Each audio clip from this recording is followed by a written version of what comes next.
America ও তার মিত্রদের প্রাণপণ চেষ্টাও বাঁচাতে পারছে না ইউক্রেনকে। এবার প্রেসিডেন্ট জো বাইডেনের শেষ সময়ে ইউক্রেনে সামরিক সহায়তা বৃদ্ধির উপায় খুঁজছে যুক্তরাষ্ট্র।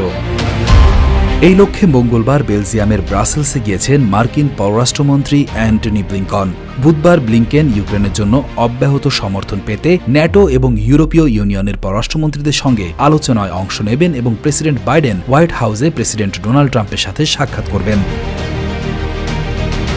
কর্মকর্তারা জানান, ট্রাম্পকে ইউক্রেন থেকে সরে না যাওয়ার আহ্বান জানাবেন বাইডেন। ইউক্রেনে রাশিয়ার যুদ্ধে উত্তর কোরিয়ার প্রত্যক্ষ সমর্থন ইউরোপীয় পররাষ্ট্রমন্ত্রীদের সাথে ব্লিংকেনের আলোচনার কেন্দ্রবিন্দু হবে বলে আশা করা হচ্ছে। যুক্তরাষ্ট্রের কর্মকর্তা এবং এপেকের কর্মকর্তাদের মধ্যে আলোচ্য সূচিতে এটি স্থান পাবে। Council on foreign relations senior fellow Charles Kupchan বলেন, ট্রাম্প তার নির্বাচনী প্রচারণার সময় এ সম্পর্কে একটি বিশেষ পররাষ্ট্রনীতির প্রতিশ্রুতি দিয়েছিলেন।